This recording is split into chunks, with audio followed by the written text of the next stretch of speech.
illallah wa la ilaha illallah.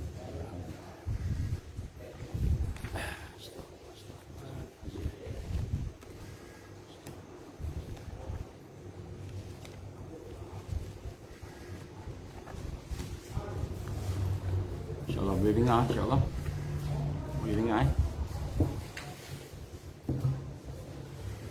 Okey, sekejap. Okey. InsyaAllah kita mula dengan Ummul Quran. Al-Fatihah. A'udzubillahi minasyaitonirrajim. Bismillahirrahmanirrahim. Alhamdulillahi rabbil alamin, arrahmanir rahim, maliki yaumiddin. Iyyaka na'budu wa iyyaka nasta'in. Ihdinas siratal mustaqim. Siratal ladzina an'amta 'alaihim ghairil maghdubi 'alaihim waladdallin. Boleh dengar insya-Allah. أعوذ بالله السميع العليم من الشيطان الرجيم. بسم الله الرحمن الرحيم. إن الحمد لله نحمده ونستعينه ونستهديه ونستغفره ونعوذ بالله من شرور أنفسنا ومن سيئات أعمالنا. من يهده الله فلا مضل له ومن يضلل فلا هادي له. أشهد أن لا إله إلا الله وحده لا شريك له وأشهد أن محمدا عبده ورسوله. قال رب اشرح لي صدري ويسر لي أمري واحلل عقدة من لساني يفقهوا قولي. رب زدني علما أما بعد. Assalamualaikum warahmatullahi wabarakatuh. Alhamdulillah.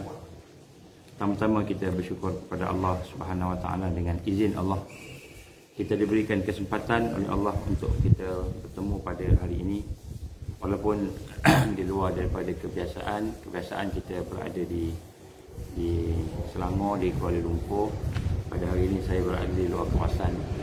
Ada tugas-tugas yang perlu dilaksanakan, yang perlu dikerjakan. InsyaAllah, moga-moga Allah memberikan kepada kita kekuatan dan barakah.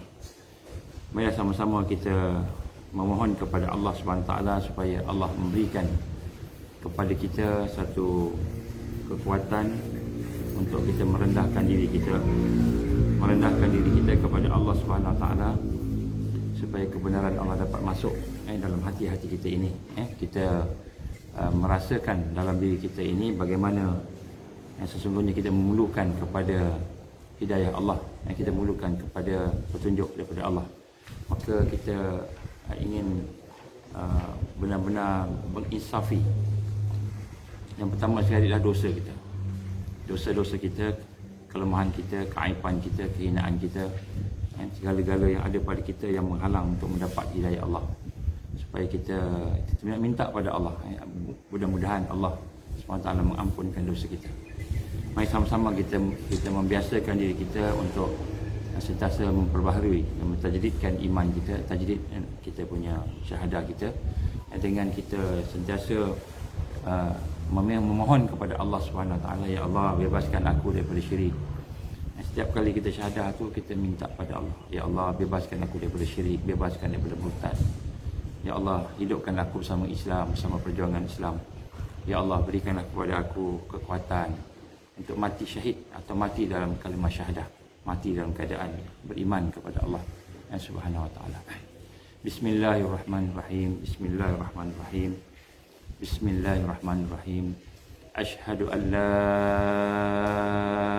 ilaha illallah wa asyhadu anna Muhammadar Rasulullah. Asyhadu an la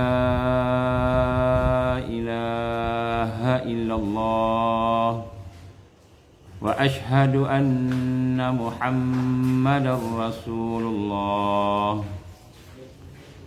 Asyhadu an la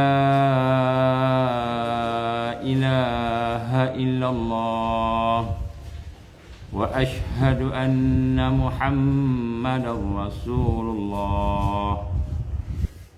Allahumma salli ala sayyidina Muhammad wa ala ali sayyidina Muhammad kama shallaita ala sayyidina Ibrahim wa ala ali sayyidina Ibrahim wa barik ala sayyidina Muhammad wa ala ali sayyidina Muhammad kama barakta ala sayyidina Ibrahim wa ala ali sayyidina Ibrahim fil alamin innaka Hamidum Majid.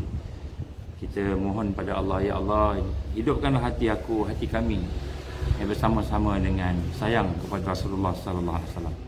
Nak sayang Nabi, Mudah-mudahan bila kita sayang Rasulullah SAW, Allah memberikan kemudahan, mudah pada kita untuk kita mengamalkan sunnahnya, perkara yang ditinggalkan oleh ramai umat pada hari ini.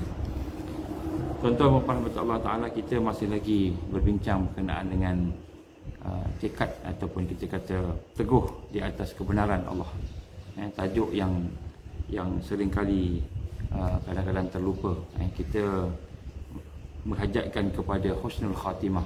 Ini anugerah paling besar lah. Dan kalau Allah nak bagi kat kita, itulah paling besar sekali. Kita buat apa pun di atas muka bumi ni, kalau Allah tak bagi husnul khatimah, seolah-olah hanya kita tak lulus exam dalam peperiksaan. Kita belajar 2 tahun, 3 tahun, 4 tahun dalam universiti, dalam sekolah, belajar tanpa peperiksaan kita gagal. Maka seolah-olah macam kita tak pergi sekolah, macam itulah.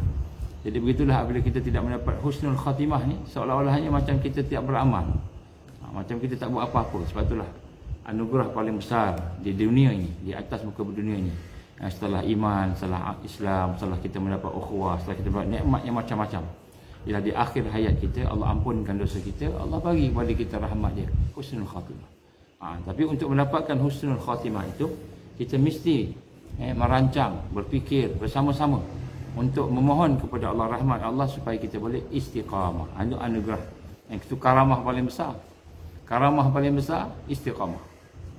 Kita boleh istiqamah dengan amalan soleh, kita boleh istiqamah dengan taubat kita istiqamah dengan sunnah Rasulullah SAW, kita istiqamah dengan ibadah kita, dengan akhlak, bersama dengan akhlak Rasulullah SAW, kita mencontohi dia. Itulah karamah paling besar. Kita boleh buat pergi mana, boleh terbang, boleh layan jalan atas air, orang tikam tak mati, tak tercuk tak lut, tapi kita tak boleh istiqamah dengan amalan kita. Maka istiqamah tu lebih besar daripada segala-galanya. Jadi inilah satu perkara yang penting untuk sama-sama kita rasai di dalam kehidupan kita pada hari ini, terutama di akhir zaman ketika mana Dajjal nak keluar. Saya ingin menyatakan di sini, beberapa kawan-kawan kita telah menghantar mesej kepada saya. Di antaranya ialah mereka meminta supaya doa, kerana sebahagian mereka telah pun dipaksa untuk melakukan sesuatu yang tidak boleh, yang dia tak nak buat, perkara yang dia tak nak buat. Tapi kalau dia tinggalkan, dia tak ikut, maka dia terpaksa buang kerja. Ada yang nak kena buang kerja, ada yang nak kena kita kena paksa berhenti daripada belajar. Sebahagian daripadanya tak dibenarkan ambil exam. Jadi oleh itu kita sentiasa meletakkan harapan kita kepada Allah Subhanahu Wa Taala. Apa yang penting kita usaha maksima, mengikut pemikiran kita, mengikut keyakinan kita, kita usaha maksima untuk cuba menjauhkan daripada mudarat. Tapi kalau dah tak boleh, kita berserah pada Allah. Sebagaimana berlaku pada salah seorang daripada, banyak berlaku contohnya, salah seorang daripada rakan kita, Allah izin dia diwajibkan untuk ambil vaksin, dia tak nak, tapi diwajibkan pada masa itu. Jadi dia kata macam mana, dia di luar negara, jadi dia nak balik Malaysia, dia kena ambil vaksin. Dia tak nak, dia kata, tapi dia berikhtiar, dia berdoa, minta ke Allah sungguh-sungguh, minta.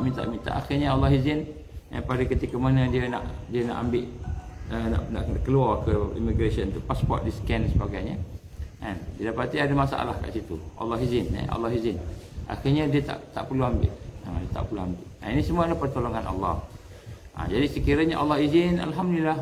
Maka tapi sekiranya Allah tidak izin, kita terpaksa buat, maka buatlah dengan sebagaimana tawakal, pergantungan yang telah dilakukan oleh para anbiya kita yang kita boleh contohi. Contohnya Nabi Ibrahim AS. Nabi Ibrahim AS dipaksa sehingga akhirnya dia terpaksa dia akan dicampak dalam api. Ini lebih lagi. Begitu juga kita lihat kepada nabi-nabi yang lain. Tetapi dengan bekalkan iman kepada Allah, hasbunallahu wa ni'mal wakil, hasbunallahu wa ni'mal wakil, hasbunallahu wa ni'mal wakil, wala haula wala quwwata illa billahil aliyil azim. Dia minta kepada Allah, maka Allah selamatkan mereka. Baik, pada hari ini insya-Allah kita akan sambung sikit apa yang telah kita bincangkan tentang tuntutan. Kita sambung sikit tuntutan uluhiyah Allah Subhanahu Wa Taala. Tuntutan uluhiyah Allah Subhanahu Wa Taala ini adalah merupakan salah satu daripada perkara tanda-tanda bahawa kita ini akan berpegang dan duduk di atas kan, jalan Allah Subhanahu Wa Taala. Bila kita melaksanakan kan, hakikat tauhid uluhiyah, uluhiyah Allah Subhanahu Wa Taala. Jadi ada 3 perkara besar secara ringkas. Yang pertama sekali, bagaimana kita dikatakan sebagai mentauhidkan Allah, uluhiyah Allah tadi. Yang kita dah bincang lah, uluhiyah kita dah bincang lah yang semalam lah, malam hari Isnin Iaitu yang pertama sekali kita nak kena rasa bahawa sesungguhnya kan, mengikhlaskan hati untuk berada di dalam kehidupan ini. Kita ikhlaskan hati kita. Kita berhadap Allah, kita menghadap kepada Allah Subhanahu Wa Taala dalam keadaan hati kita hanya satu saja. Kita hajatkan untuk mendapat redha Allah. Wa ridwanu minallahi akbar. Zalika huwal fawzul azim. Keredaan Allah yang paling tinggi sekali. Tak ada yang lebih tinggi lagi pencapaian seorang makhluk melainkan redha Allah. Dia hidup, dia mati, kan? Dia sakit, dia sihat, dia dalam keadaan kaya, miskin, dalam keadaan apa sahaja. Maka ketika dia mendapat redha Allah, maka tidak ada satu pun yang boleh mengatasi kejayaan itu. Jadi sebab itulah kita nak bayangkan sini bahawa tanda kita benar-benar menyembah Allah, mengabdikan diri pada Allah, memuji Allah, memuji Allah, membesarkan Allah, iaitu tauhid uluhiyah tadi, mentauhidkan Allah dalam sembahan kita, pengabdian kita kepada Allah tadi, ialah kita membersihkan hati kita supaya hati kita benar-benar ikhlas kepada Dia. Dan masuk ikhlas ni yang paling mudah cakap ni, kata tidak ada apa nak, kita nak apa? Kita nak apa-apa, kita tak mau apa-apa melainkan redha Allah. Kalau Allah bagi pada kita, kita syukur. Kalau Allah tak bagi pada kita, pun kita syukur juga. Itu ikhlas. Bila Allah bagi, kita rasa terima kasih Allah, syukur Allah, terima kasih. Kan? Bila Allah tak bagi, kita syukur juga. Itu ikhlas. Kalau Allah bagi pada kita, seronok, kita nikmat, kita seronok. Tapi bila Allah tarik nikmat, kita rasa berat, kita rasa susahnya, kita rasa kenapa ya Allah, kenapa ya Allah. Maknanya hati kita ni belum lagi ada uluhiyah tadi. Uluhiyah, hakikat nak menyembah Allah, nak mengagungkan Allah, nak mengabdikan diri kepada Allah, nak memuji Allah belum ada. Dan bila belum ada yang ini, kita bimbang apa? Kita bimbang apabila datang Al-Masih Dajjal, apabila datang ujian Allah untuk meninggalkan sesuatu yang kita sayang, maka ketika itu kita tewas, kita kalah. Kita tewas, kita kalah. Nabi Allah Ibrahim AS, Allah uji dengan diri dia nak dibakar. Dia kata tak apa ya Allah, aku dibakar tetap. Macam mana hadis yang saya pernah bacakan kepada tuan-tuan, iaitu dalam satu tajuk kuliah disebut Yaumul Khalas. Yaumul Khalas, kan? Yaumul Khalas, hari di mana Dajjal keluar. Iaitu ketika itu orang beriman, kan? Orang beriman dikejar. Orang beriman akan dicari. Orang beriman akan dipaksa. Jadi kita ni di fasa yang pertama, pemaksaan. Fasa pertama, pemaksaan secara langsung. Dia ada 3 fasa kita 3 tahun kata Nabi SAW sebelum dia keluar. Sebelum dia keluar akan ada 3 kesusahan digambarkan. Yang pertama 1/3 kesusahannya. Yang kedua 2/3 susah. Yang ketiga 3/3 susah. Rasulullah SAW gambarkan, bayangkan dalam bentuk hujan turun. Sikit. Tahun yang kedua sebelum keluar hujan turun lagi sikit.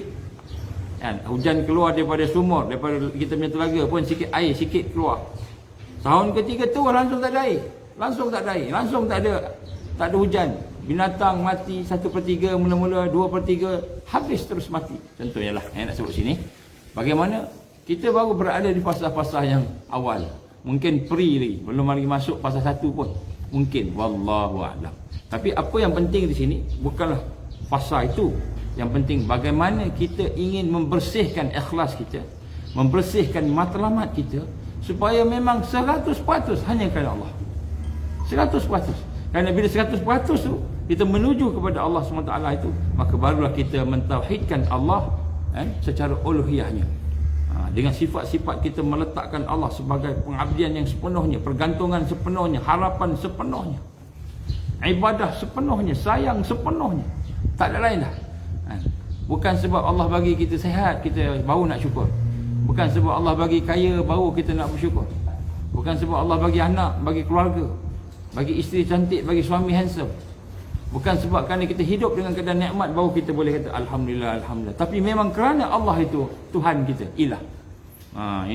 Ini hakikat tauhid uluhiyah yang pertama. Kita nak membersihkan yang ini. Membersihkannya. Sebab tu sentiasa kita kena meningkatkan ikhlas kita kepada Allah Subhanahu Wa Taala. Ini senjata pertama yang akan diserang oleh Al-Masih Dajjal.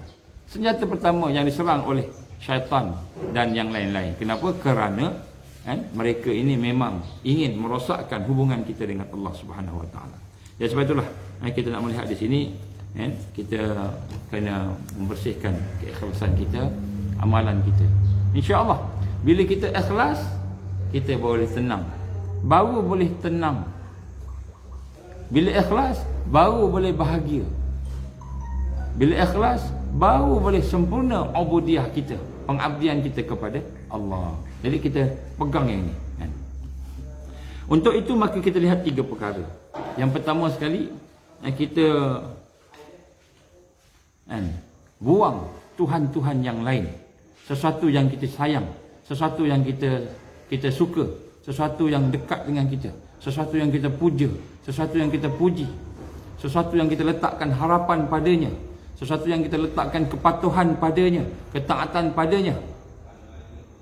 Kita kata kita letakkan sesuatu yang padanya untuk kita mengabdikan diri. Sama ada sikit-sikit ke banyak-banyak, kita buang. Yang pertama sekali, Tuhan-Tuhan yang lain daripada Allah, sesuatu yang dekat dengan kita. La ilaha illallah, hanya dia sahaja yang berhak untuk disembah. Tidak ada kuasa melainkan kuasa dia. Dialah yang berhak untuk disayang. Tidak ada kekuatan melainkan kekuatan dia. Ini nombor 1. Kita buang Tuhan-Tuhan yang lain selain Allah. Yang kedua, kita tidak menjadikan yang lain daripada Allah sebagai tempat perlindungan kita. Kita tak jadikan selain daripada Allah SWT sebagai tempat perlindungan kita, tempat memohon kita, tempat mengadu kita, tempat menyatakan hajat kita, tempat kita menumpukan kasih sayang kita. Kita tidak meletakkan selain daripada Allah. Jadi walaupun orang tu orang yang paling kita sayang sekali, siapa dia? Suami kita, isteri kita, anak kita, ibu kita, ayah kita, manusia yang paling kita sayang.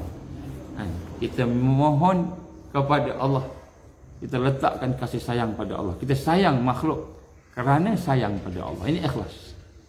Ini ikhlas. Ini kita nak kena proses. Maknanya sekarang ni yang kita lihat hari ini, kenapa orang gagal? Kadang-kadang dia gagal sebab suami, kadang-kadang dia gagal sebab isteri, kadang-kadang dia gagal sebab anak-anak, kadang-kadang dia gagal sebab dia bergantung dengan pekerjaan dia. Bila tak ada kerja, dia mulalah, kan? Bila tak ada gaji, dia mulalah. Hati dia terpaut dengan lain. Ini satu yang dekat dengan dia, satu yang disembah tadi.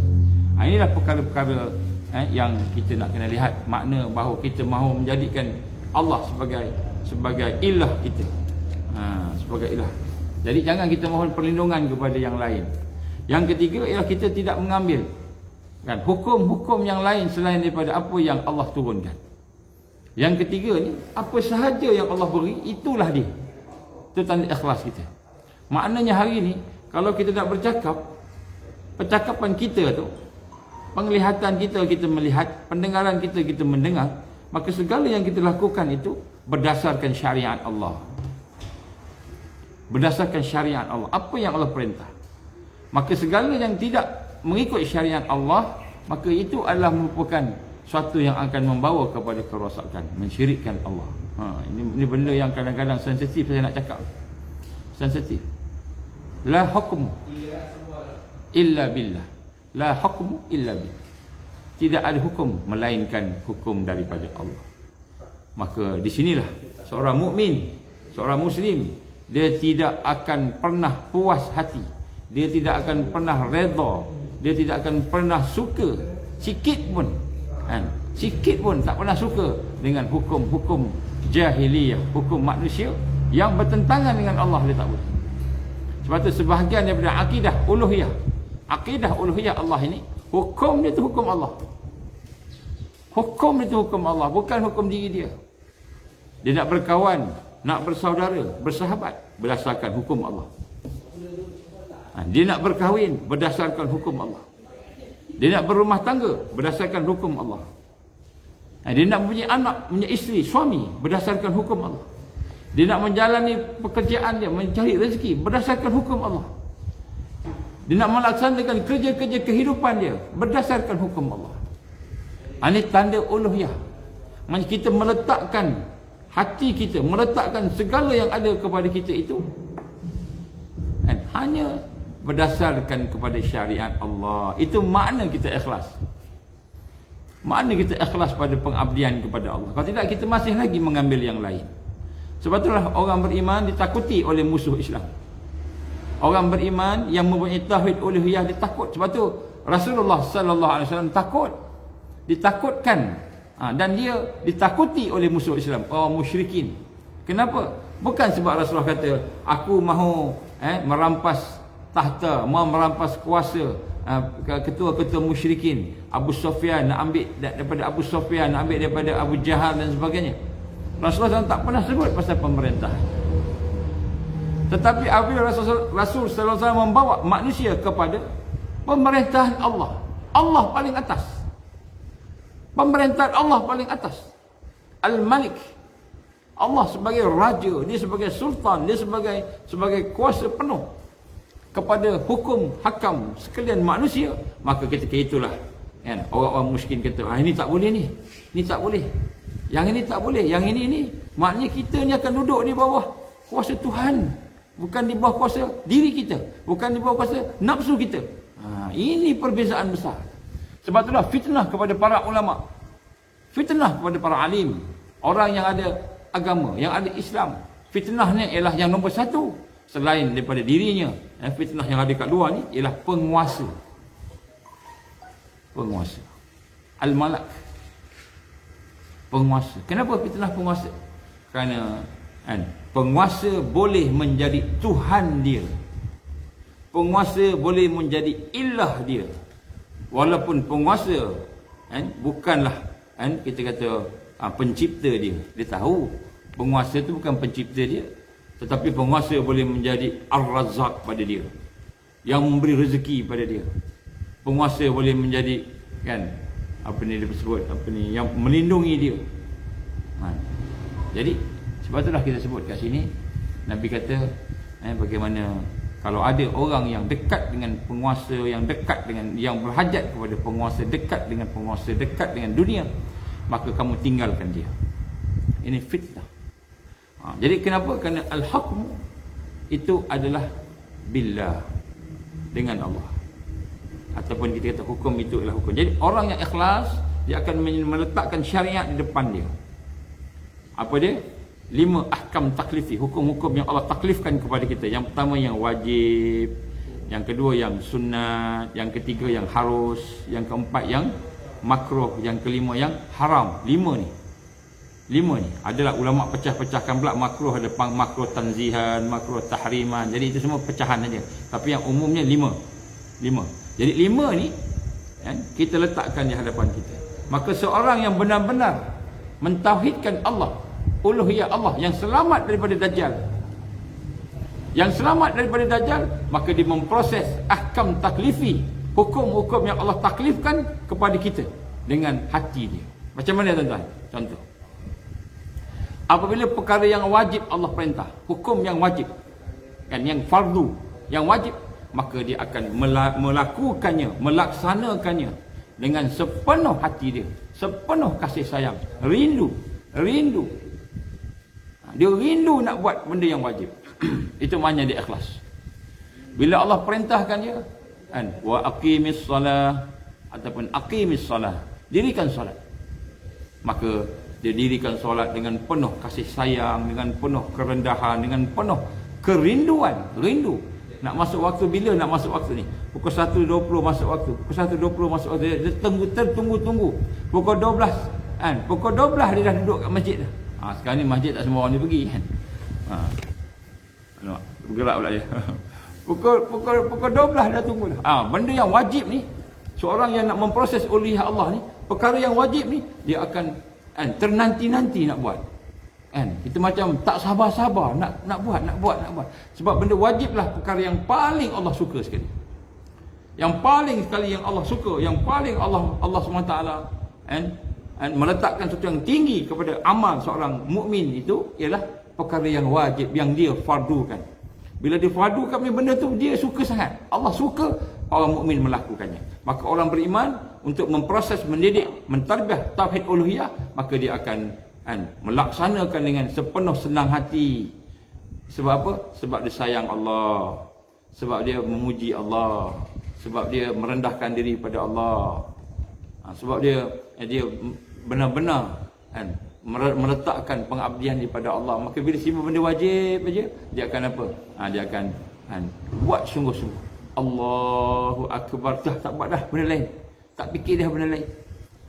Dengan penuh kerinduan nak buat. Kasih sayang, kerinduan. Sebab itulah yang diperintahkan oleh Allah. Ini tauhid uluhiyah ni, kita tengok benda wajib, kita buat sungguh-sungguh. Walaupun benda tu berat. Kadang-kadang berat nak puasa, panas nak puasa, haus, lapar nak puasa kadang-kadang kan. Tapi Allah kata, ya ayyuhalladzina amanu kutiba alaikumusiyam. Wahai orang-orang beriman, diwajibkan pada kamu puasa kan. Jadi dia puasa juga walaupun panas, walaupun susah kan. Pakai tutup aurat, pakai menjaga aurat dia. Walaupun mungkin panas berpeluh-peluh pakai tudung. Orang lain semua ada angin boleh tiup, dia tak tutup tudung kan. Tapi dia kerana benda tu Allah fardukan, maka dia buat dengan kasih sayang, kerinduan. Ini hati yang rindu nak melaksanakan perintah Allah. Ini maknanya tauhid uluhiyah dia telah mula lurus. Kemudian perkara yang sunat.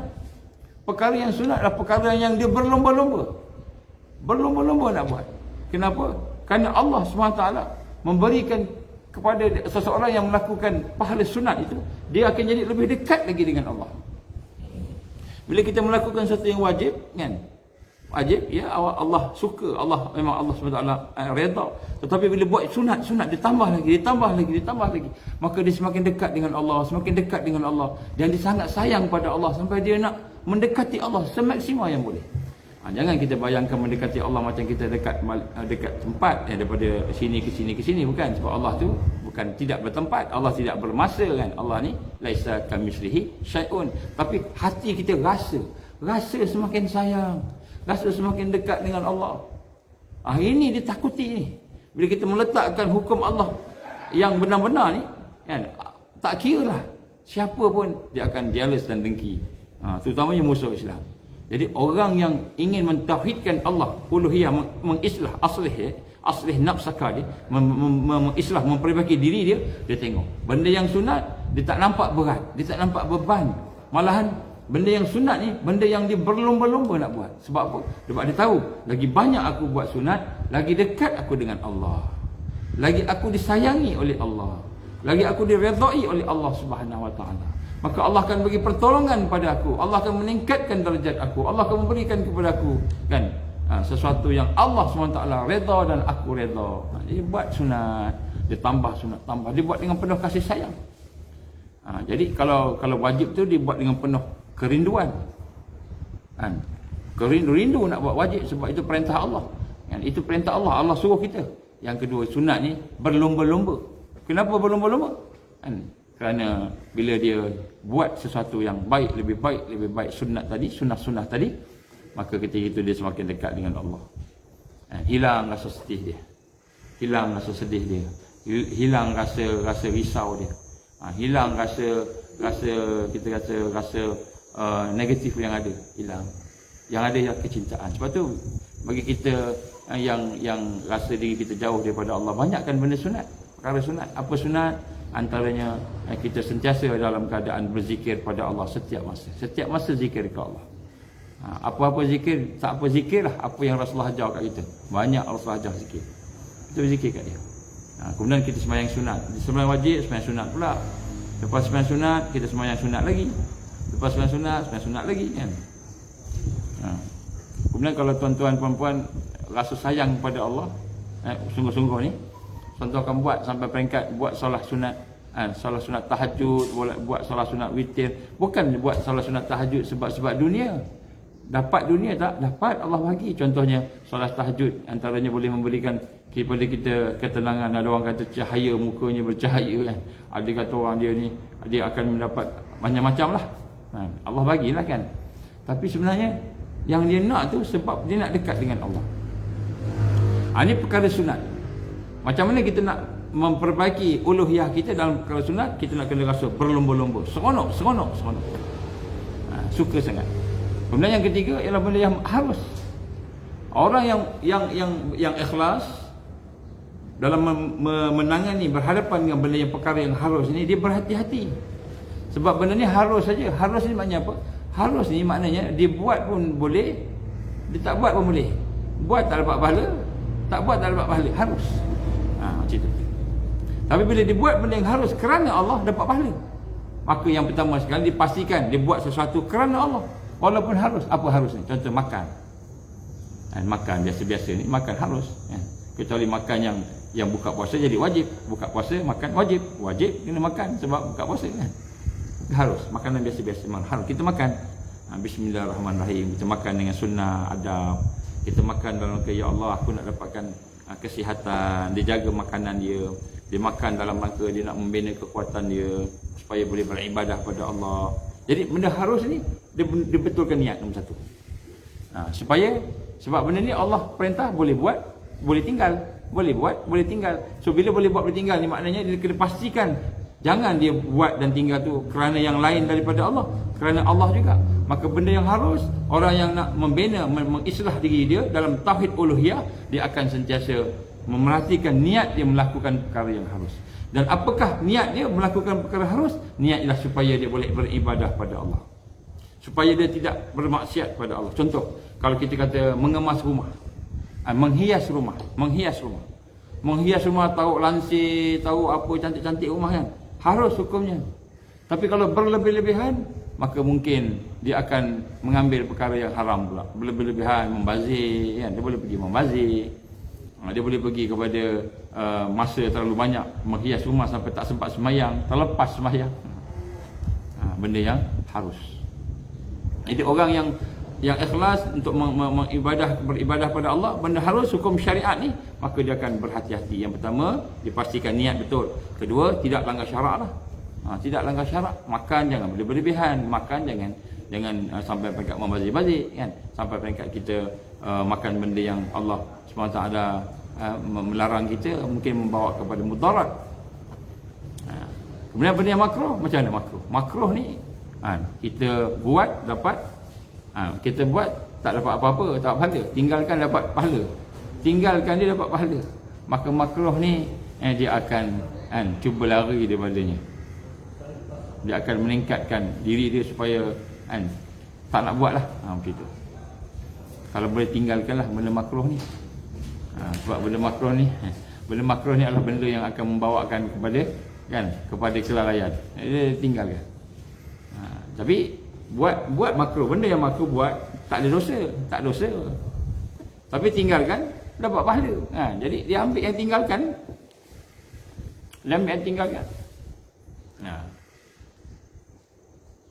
Kemudian yang kelima ialah haram.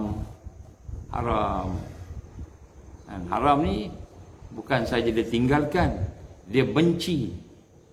Kita tanamkan perasaan benci. Itu maknanya ikhlas ke Allah. Kenapa? Allah haramkan, Allah larang. Allah larang, Allah haramkan. Maka kita tak nak buat. Benci. Kita benci, tak mau. Benda haram tak mau. Allah tak bagi. Ini orang yang mentauhidkan Allah. Mentauhidkan. Benda ni haram, tak boleh. Allah tak bagi, tak boleh.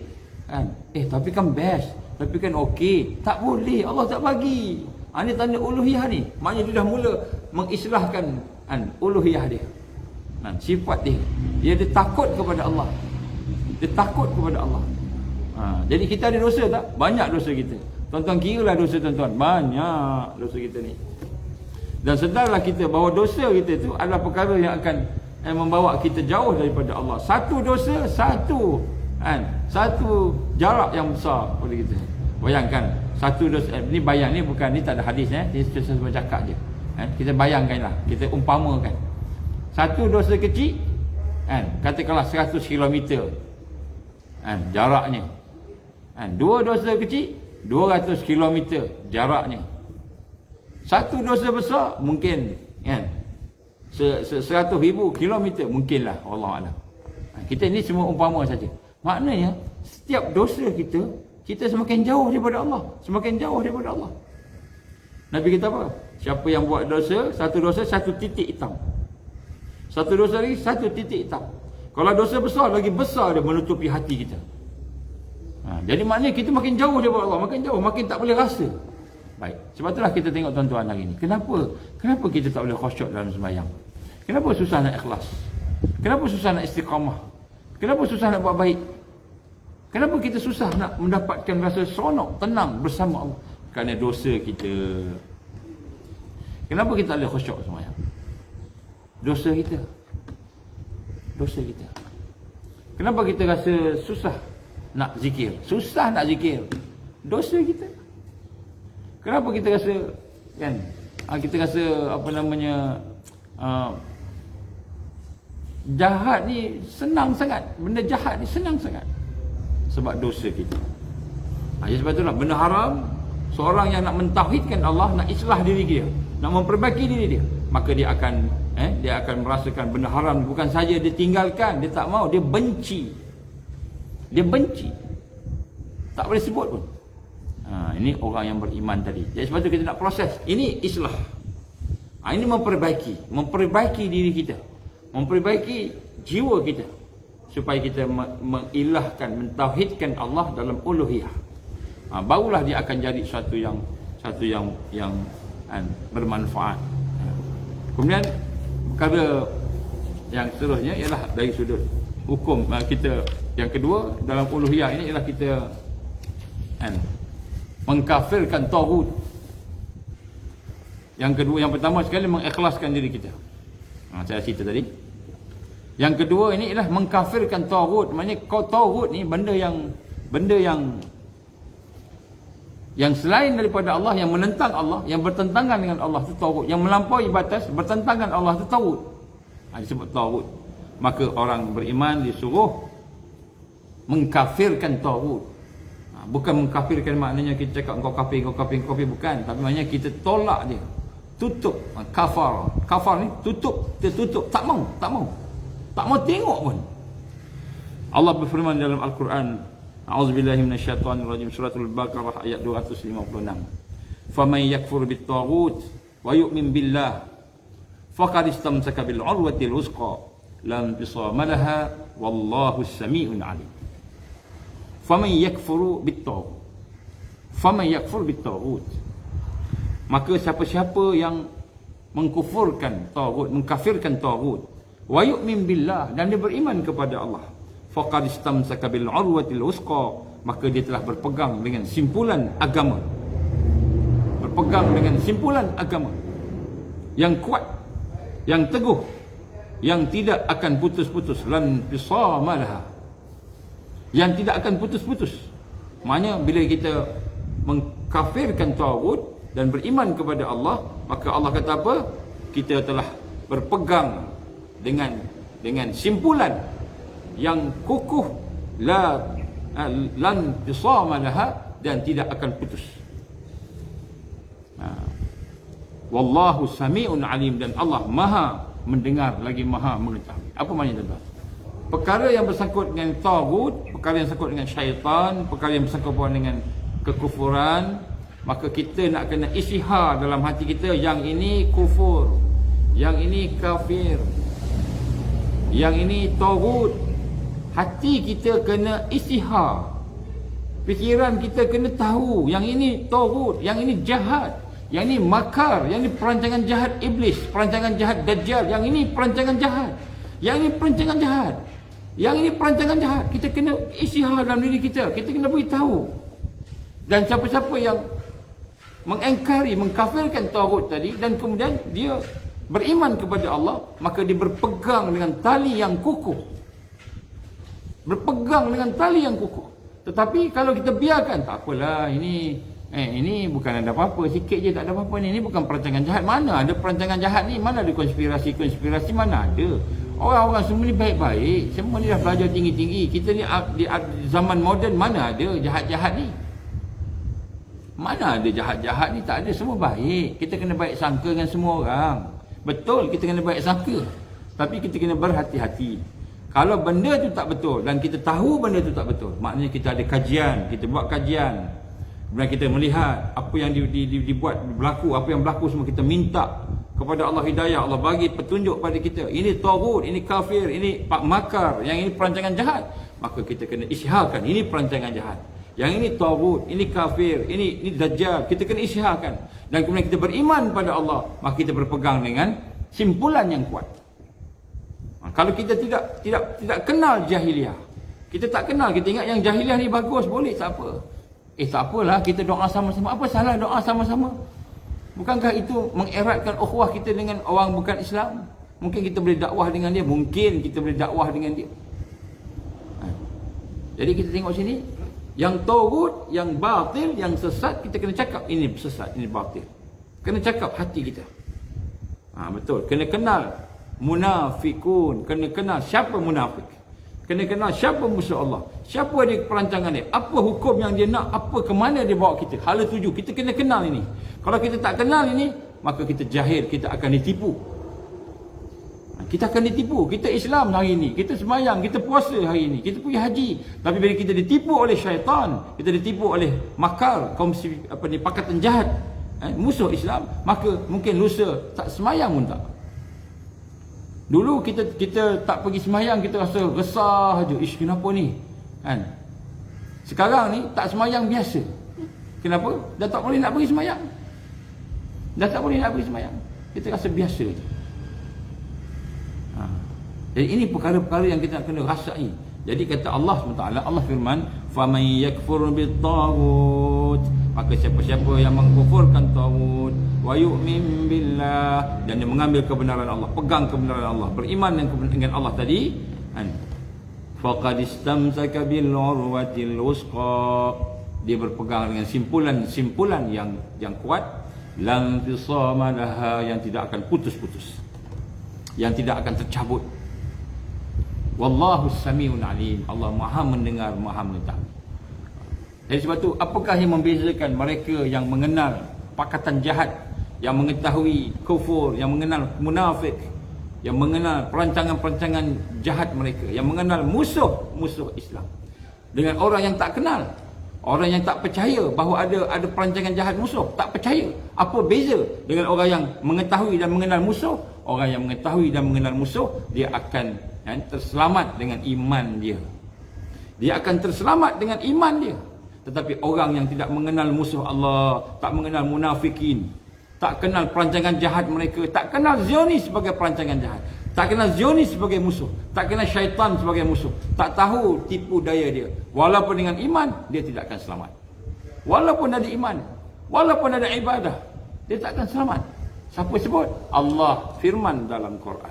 Sebab tu di akhir zaman, kita bukan hanya nak kena beriman dengan Allah, kita kena belajar tauhid, kita kena mentauhidkan Allah, belajar sifat-sifat Allah, tetapi kita nak kena kenal siapa musuh kita. Apa perancangan musuh kita? Apa perancangan musuh kita? Sebab kalau kita tidak kenal perancangan musuh kita, apa dia kekufuran yang mereka cuba bawa kepada kita, maka pada ketika itu, tinggi mana pun iman kita, hebat mana pun ilmu Islam kita, kita akan terputus daripadanya. Siapa kata? Allah berfirman dalam surah Al-Baqarah ayat 256. Maka sebab itulah penting kita memahami hakikat uluhiyah Allah. Hakikat uluhiyah Allah ini, dia bukan hanya sekadar kita saya beriman, saya Islam, saya Muslim, saya ni buat baik. Bukan setakat itu, tetapi Allah memerintahkan kita supaya mengkafirkan taghut, mengingkari taghut, menjauhi taghut. Kerana itu adalah perkara yang akan membawa kita jauh daripada Allah Subhanahu wa taala dalam segala bentuk. Kalau nak kita tengok di sini, contohnya dalam bentuk-bentuk mungkin syirik, kita mengetikadkan ada makhluk yang lebih hebat daripada Allah, yang sama hebat daripada Allah. Contohnya kita kata jin tu boleh tolong kita. Jin boleh tolong kita. Tak ada jin yang boleh tolong kita. Hanya Allah yang boleh tolong kita. Kita mentauhidkan Allah. Mentauhidkan Allah. Kita mengiktikadkan pula wirid kita. Kita dah banyak wirid. Saya dah banyak baca wirid ni. Doa, banyak baca doa, banyak baca wirid. Saya dah banyak baca jampi, baca Quran. Saya dah banyak baca doa-doa yang mustajab. Saya dah banyak ada alat-alat pula kan. Ada cincin, ada azimat, ada senjata-senjata, alat-alat senjata. Seumpamanya kita mengiktikadkan, kita yakin bahawa wirid kita itu, jampi kita, doa kita, senjata-senjata kita, batu kita, batu cincin kita, keramat kita tadi itu, azimat-azimat kita, itulah yang ada kuasa untuk menyelamatkan kita, melindungi kita. Maka itu juga termasuk dalam bentuk tauhid. Tauhid. Kita meletakkan sesuatu sama dengan Allah. Kita berlindung dengan dia. Kalau gitu tak payah baca doa lah Ustaz, tak payah baca zikir lah. Bukan begitu. Maknanya zikir kita baca, kita minta doa kita pada Allah. Tapi pergantungan kita bukan pada zikir kita, bukan pada doa kita, bukan pada azimat kita. Pergantungan kita pada Allah. Kita minta pada Allah. Allah bagi, Allah tak bagi. Itu hak Allah. Ini maknanya uluhiyah. Sebab tu sayang kita, kasih kita, harapan kita, pergantungan kita semua hanya pada Allah. Tapi pada masa yang sama, kalau ada orang menyatakan yang ini boleh menyembuhkan, yang ini boleh mematikan, yang ini boleh menyelamatkan, maka yang ini semua itulah tauhid. Maka kita kena mengingkari dia. Allah suruh engkar, bukan Allah suruh diam, mengingkari. Baca ayat ni 256. Maka siapa-siapa yang mengingkari tauhid, mengkafirkan tauhid dan beriman kepada Allah, Allah gunakan tauhid dulu, perkataan tu. Allah suruh kita engkar tauhid dulu, tolak kafir ni, tolak kafir ni. Tolak fahaman-fahaman sesat, tolak fahaman sesat, tolak dulu. Allah suruh tolak dulu. Yang jahat, maknanya nak tolak, kita kena tahulah benda tu. Tauhid kita kenal lah, kena kenal lah dia. Kalau tak kenal, tolak macam mana? Jadi apabila seorang itu ada ilmu, seorang tu nampak soleh, nampak baik, tetapi dia tidak menolak tauhid, dia bersama dengan tauhid, walaupun dia beriman, maka dia tidak berpegang dengan simpulan-simpulan yang Allah gambarkan akan membawa kepada kekuatan. Ini salah satu daripada hakikat uluhiyah kepada Allah yang kita kena faham. Kalau tidak, kita akan sesat. Kita akan sesat. Sebab musuh dalam kepada kita dia banyak. Maka dalam satu hadis Nabi sallallahu alaihi wasallam yang diriwayatkan oleh Muslim, saya baca makna sajalah. Siapa-siapa yang mengucapkan, yang berkata la ilaha illallah dan mengkafirkan, mengingkari apa saja yang disembah selain Allah, apa saja yang dipuja selain Allah, apa saja yang dicintai selain Allah, maka dia telah diharamkan orang bertindak ke atas hartanya, darahnya dan perhitungannya terserah kepada Allah. Maknanya Allah jaga darah dia, Allah jaga harta dia. Ini satu perkara yang kadang-kadang kita nampak macam tak pernah dengar kan, sebahagian kita lah kan. Baik, jadi yang ketiga, uluhiyah Allah itu ialah kita memelihara diri kita dari segala bentuk syirik.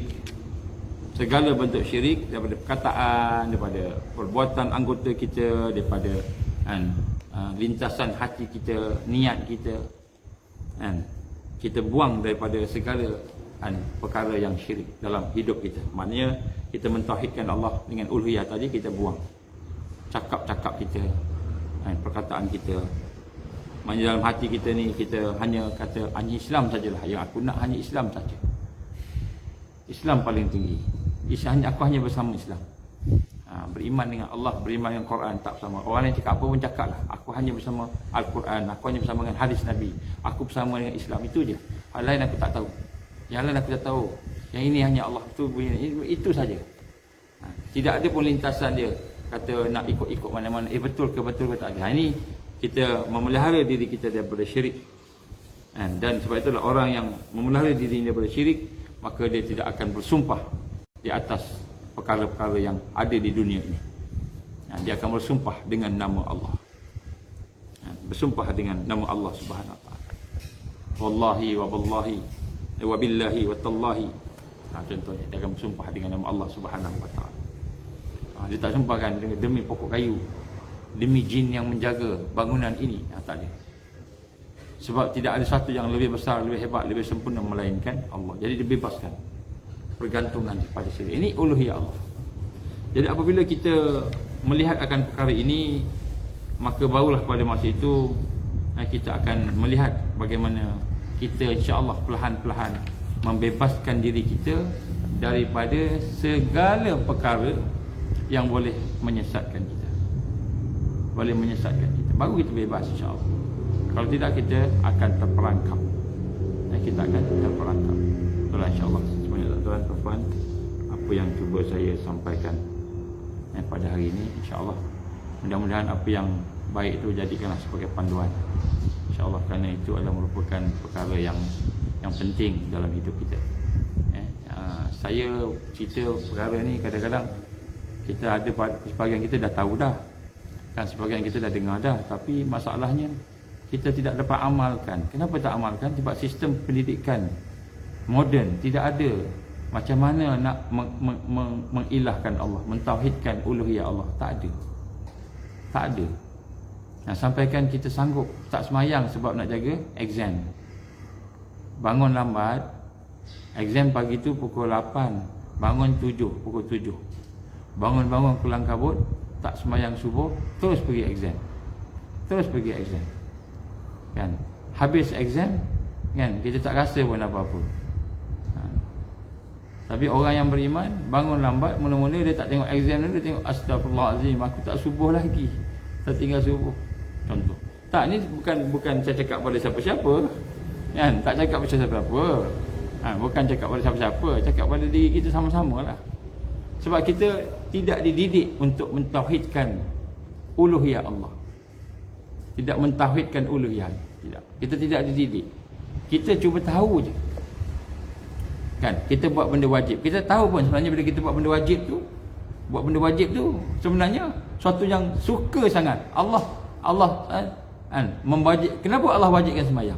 Sebab Allah SWT suka dengan orang yang bersembahyang. Amat sukalah, kita kata. Tinggi kesukaan, keredaan Allah tinggi.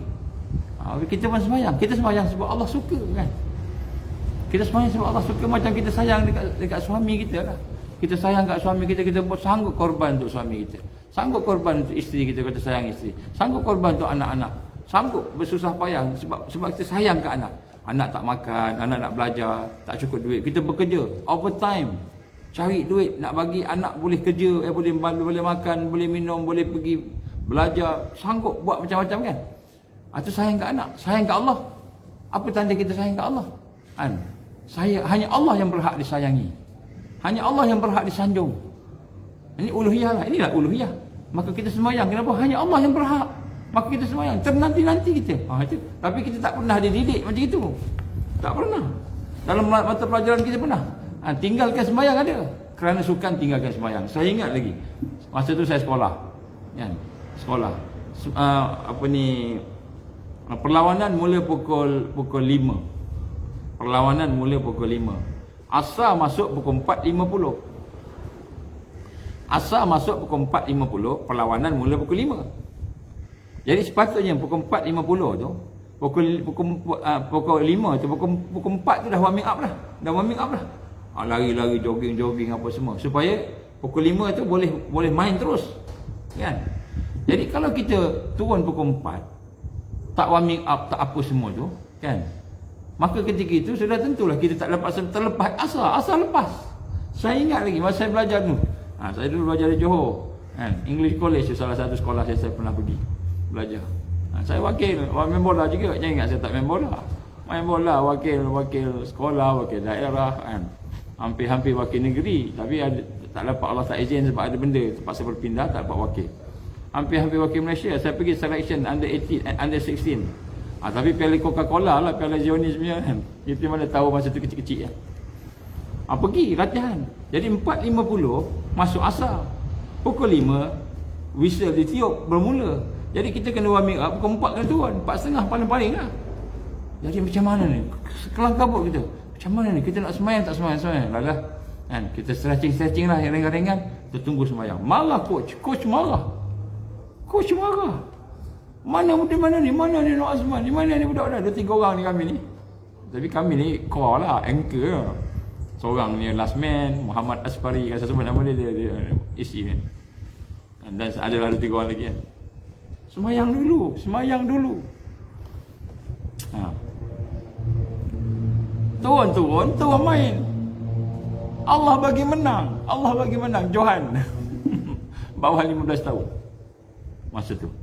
Tapi nak sebut sini kan, kita nak sembahyang, tengok main bola, nak sembahyang, hati sembahyang tu berdua-dua, bismillahirrahmanirrahim, baca kan tak apa-apa. Habis kita. Ini sistem yang tak pernah mendidik kita untuk mentauhidkan Allah. Saya rasa tuan-tuan pun sama kan, kecil-kecil kita sama kecil-kecil itu. Kan, tapi dah tua-tua ni dah dapat kebenaran, dah dapat kita bertaubatlah pada Allah kan. Bertaubatlah. Jadi sebab tu kita kena tengok balik hidup kita supaya kita sentiasa mentauhidkan Allah dalam rububiyah. Yang rububiyah senang lagi. Uluhiyah ni nak sayang Allah, nak mohon pada Allah, nak letakkan Allah sebagai Tuhan kita yang mempunyai sifat yang maha agung. Nak puji dia, nak puja dia, nak merasai Allah yang berhak untuk kita rokok kat dia, sujud kat dia, nak mengutamakan Allah. Ini satu yang perlu kita islah. Dan inilah perkara yang akan dibawa oleh Dajjal. Dajjal akan bawa ni, sesatkan kita di akhir zaman. Inilah dia uluhiyah. Sebab itulah kan kita kata kalimah tauhid ini dia bermula dengan kalimah syahadah, bermula dengan la ilaha illallah. Mentauhidkan Allah ni la ilaha illallah, bermula dengan kalimah nafi, mengkufurkan, mengingkari tagut, mengingkari kekufuran, kafir, mengingkari perkataan jahat, musuh. Kita tak mau bersama. Ini perkara yang kita kena rasa. Kalau tidak, kita akan sesat. Wa'iyazbillah misal. InsyaAllah tuan-tuan, kalau ada rezeki, kita akan buat esok, sambung. Kita akan melihat pula tentang bagaimana tuntutan kehambaan tadi itu. Kita detailkan sikit dalam pelbagai suasana, supaya hati kita sentiasa mengilahkan Allah, hati kita mentauhidkan Allah. Macam mana hati nak mentauhidkan Allah setiap ketika. Ada masa kita gembira, ada masa kita syukur, ada masa kita sedih, ada masa kita sabar. Jadi apakah perkara-perkara itu, insya-Allah kita akan bincang. Kalau tidak sempat besok hari Jumaat. Sebab besok mungkin saya akan ada travelling, tapi doalah kalau boleh kita cubalah. Jadi malam ni tidak ada FB online, insya-Allah, sebab saya ada perbincangan lain. Jadi insya-Allah kalau ada kesempatan, sama ada besok ataupun hari Jumaat ke macam mana, insya-Allah. Itulah insya-Allah tuan-tuan, saya minta maaf, mohon ampun kepada Allah, minta maaf. Mudah-mudahan apa yang kita kongsikan pada hari ini akan diberikan Allah barakah. Kita mohon ampun ya Allah, ampunikanlah kelemahan kami ya Allah, ampunikanlah kelemahan kami ya Allah, ampunikanlah dosa kami ya Allah. Janganlah jadikan kelemahan kami, dosa kami, jangan jadikan perkara-perkara yang hina yang ada pada kita ni sebagai penghalang hidayah, penghalang pada tauhid, taufikmu ya Allah, mengunahmu, pertolonganmu ya Allah, karamahmu ya Allah, menghalang kepada rahmatmu ya Allah, barakahmu ya Allah. Janganlah ya Allah, janganlah ya Allah. Kita minta ke Allah sentiasa. 5 perkara kita minta dengan sebab kelemahan kita, dosa kita, kelemahan kita, keaiban kita, kehinaan kita, kejahilan kita, rawasib jahiliah kita. Kita minta semua tu ya Allah, janganlah jadikan terhalang hidayah, janganlah jadikan terhalang taufik, janganlah jadikan terhalang maunah pertolongan Allah, janganlah jadikan terhalang rahmat Allah, janganlah jadi terhalang barakah dan karamah. Minta ke Allah. Kalau kita tak minta, sombong kita rasa kita tak ada dosa. Minta ke Allah. Kita rasa kita lemah. Bila kita lemah, kita minta ke Allah, Allah bagi kita kuat. Bila kita kurang, Allah bagi kita kelebihan. Allah bagilah bila kita mengaku kita lemah kan. Kalau kita rasa kita tak ada dosa, okey dah, semua okey kan. Bahagian tauhid uluhiyah ni pun dah banyak dosa dah. Kan, banyak lagi dosa. Tauhid uluhiyah ni tak sayang Allah betul-betul kan. Tak minta perlindungan pada Allah betul-betul, itu pun dah dosa banyak, apalagi bahagian yang lain. Kita minta, kita mengaku lemah depan Allah. Mengaku kita dan memang kita lemah pun. Bila kita mengaku lemah tu, insya-Allah Allah akan bagi kuatkan kita. Sebab tu kita berzikir, kita berdoa sebenarnya dalam rangka nak menunjukkan rendah diri kita pada Allah. Tawaduk kita pada Allah, tadarruk kita pada Allah. Kita memerlukan Allah. Kita memerlukan Allah. Orang yang berada dalam keadaan ini, insya-Allah datang Dajjal yang nampak macam kuat tapi tak kuat. Datang tentera Dajjal yang nampak hebat tapi tak hebat. Datang ancaman-ancaman mereka yang nampak menakutkan tetapi ada lagi yang lebih menakutkan. Maka ketika itu Allah akan tolong kita. Syaratnya apa Allah tolong kita ni? Kita bagi kita ni, kita mengaku kita hamba Allah. Kita mengaku kita hamba Allah. Kita mengaku kita hamba Allah, maka Allah tolong kita. Kalau kita kata kita ni kuat, kita ni sihat, kita ni kaya, kita ni semua kita punya, maka Allah biarkan dengan kekayaan kita, Allah biarkan dengan kesombongan kita, Allah biarkan. Kalau ada rezekinya baik, Allah tetapkan, baiklah kita, nasib-nasib lah. Tapi kalau kita rendah diri pada Allah, minta pada Allah dengan penuh kehinaan, puasa perlu tadarruk pada Allah, Allah bagi, Allah tolong. Allah tolong. Allah ni maha baik. Allah ni maha baik. Ar-Rahman, Ar-Rahim. Kita sangka Allah baik macam mana? Kita sangka Allah baik. Kalau kita kata Allah ni baik, Allah yang kita sangka baik tu lebih baik daripada yang kita sangka. Allah Ar-Rahman, bukan Rahman, bukan Rahim, Ar-Rahman. Dialah yang maha baik. Jadi maknanya kalau kita kata Allah baik, tak, Allah lebih baik daripada yang kita fikirkan Allah baik. Ini baik sangka kita pada Allah, rendah diri kita kepada Allah. Maka orang yang baik sangka ke Allah, rendah diri ke Allah, rasa memerlukan Allah, mengaku dirinya hamba, maka orang itulah yang akan Allah tolong. Ini rahsia pertolongan Allah. Tapi kalau kita beramal, kita semayang, puasa, tapi hati kita tak rasa perlu ke Allah, Allah tak tolong kita sebab kita tak rasa perlu Allah. Kita tak rasa hamba Allah. Kalau kita tak jadi hamba Allah, kita jadi hamba siapa? Hamba nafsu. Allah biarkan kita dengan nafsu kita. Allah biarkan kita dengan dunia yang kita rasa selesa dengannya. Allah biarkan, tak apalah, Allah kata, aku yang maha hebat, maha suci. Aku tak perlu kepada sekutu. Kalau engkau nak cari Tuhan lain yang kau lebih sayang, maka aku akan biarkan. Pergilah dengan Tuhan tu. Allah tak perlukan sekutu. Kita mempersekutukan dia kan. Sebab tu kita kena rasa lemah diri, perlukan Allah. Perasaan memerlukan Allah ni satu perlu kita islah, baiki. Inilah kunci kekuatan seorang mukmin.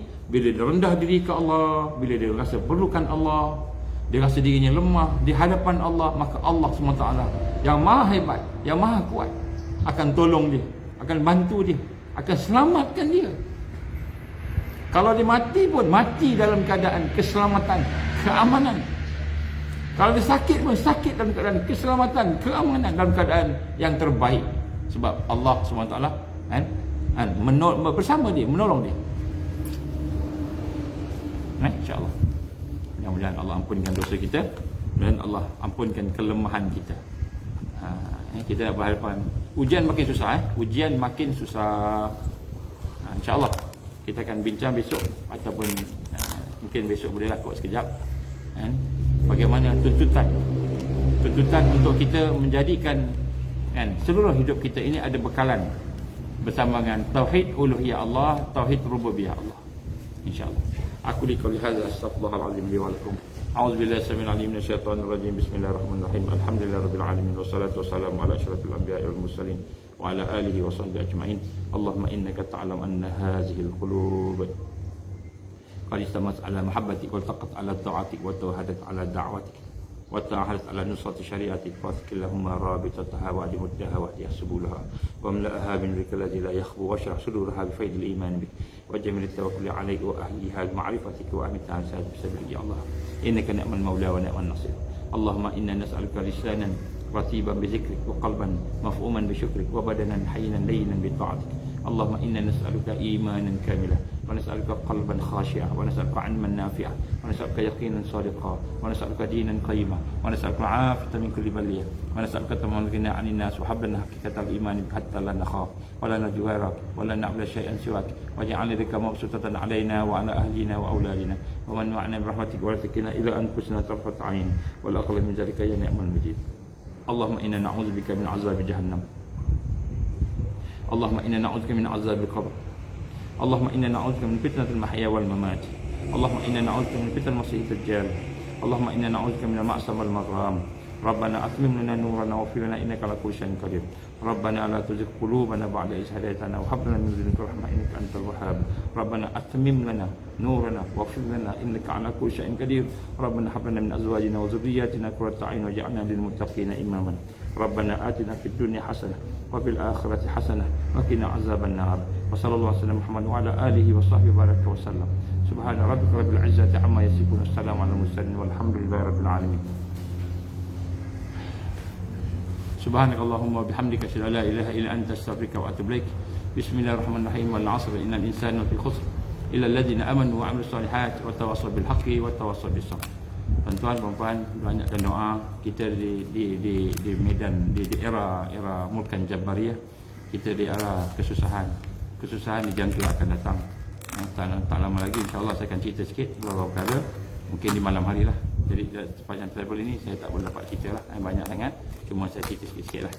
InsyaAllah tuan-tuan, doakanlah supaya perjalanan apa yang ada ni semua kita mendapat perlindungan dan barakah daripada Allah SWT. Wabillahi taufiq wal hidayah. Assalamualaikum warahmatullahi wabarakatuh.